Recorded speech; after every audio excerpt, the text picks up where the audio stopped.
Alright, we have another video today. This time we're going to talk about the Romeo 5XDR Gen 2. Oh man, there's a dot. There it is. There we go, we got the dot now.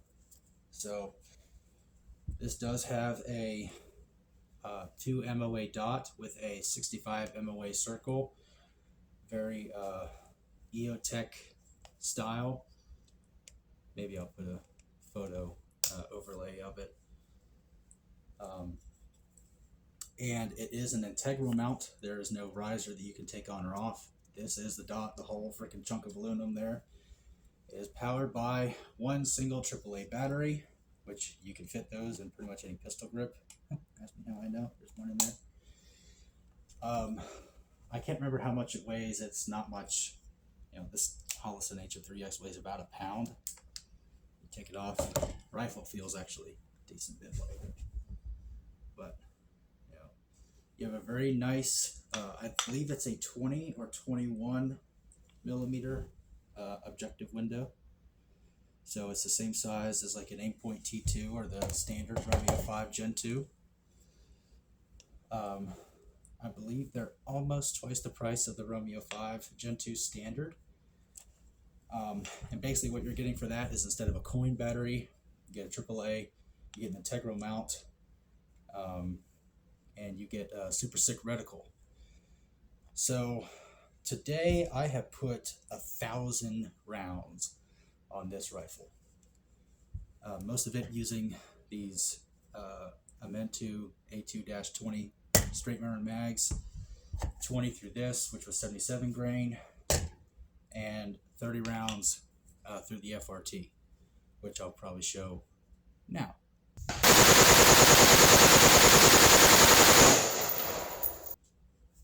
And I'm quite impressed with this dot. It looks great on target. I mean, the bottom of your circle is close to your point of impact, within like 7 to 10 yards and closer. So if you're doing like bill drills or Mozambiques, 2, 1, you can use the bottom or somewhere between those.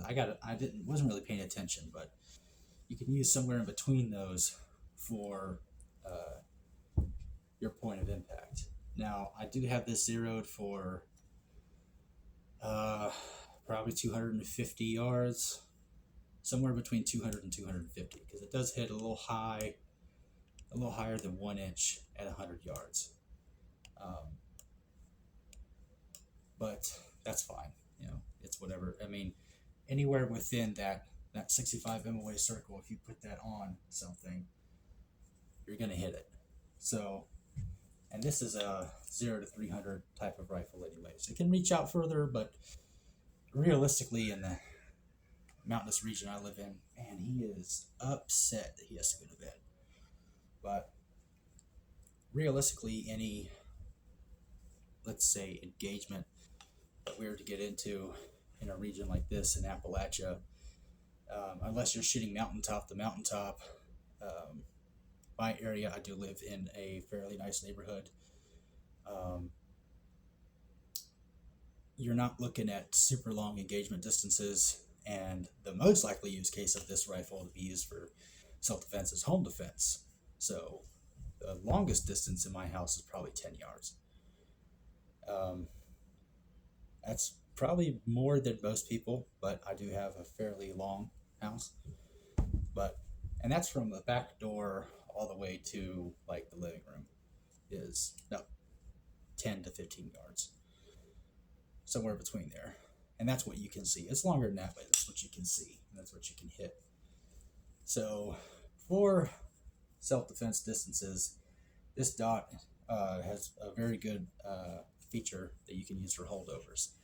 For reliability, this thing got rained on a lot. I did shoot in a thunderstorm today.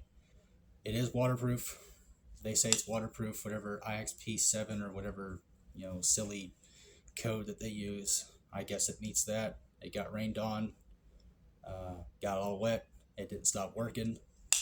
I did have to wipe the front of the lens off because of all the water that got on it. As you can see, it's a nice reflective orange color, but worked just fine. It does come with a microfiber cloth, so I'd recommend using that so you don't wipe off the coatings or whatever, or scratch it or damage it in any way. But, and also, that can also fit your pistol grip. So, we use the microfiber cloth, we cleaned the water off, kept shooting. I'd say probably a third of what I shot today was NFA compliant full auto, and it handled it just fine. We didn't lose accuracy. The rifle is more accurate than me, and I was able to hit half of a clay pigeon at 100 yards with 62 grain green tip after the barrel was pretty hot. So the dot doesn't move. It's very stable. It's very rock solid. I don't really have any negatives to talk about. I guess maybe the text on it's kind of dumb. Maybe you could just leave it all black, but hey, that's the complaint. There's one thing that I did do, and that is I marked the nut position with the line continuing on the mount itself. So if it does move ever, I'll be able to see that. I also do the same thing on my castle nut. I don't know if we can see that, but I have that marked where I staked it. So if that does start to rotate, again, you can see that. These are smart things to do. The reason I do this is because I've had those things happen to me. Again, you buy cheap, shitty things. Cheap, shitty things tend to let you down. So,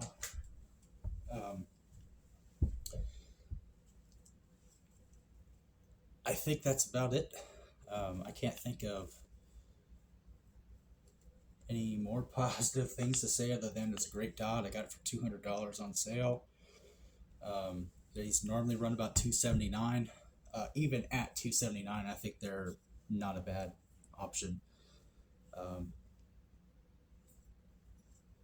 Yeah, I think they're good to go. Like I said in the last video, I did drop this, and it hasn't affected it. It didn't change the zero at all, even though it wasn't zeroed, but I have it co-witnessed with my irons, and I actually put it with the irons when I zeroed, or when I put it on, and I did have to adjust it slightly. I think 3 clicks to the right, and that's it. But yeah, these things are good to go. Go ahead, buy you one. They're awesome. So peace, chicken grease. See you later.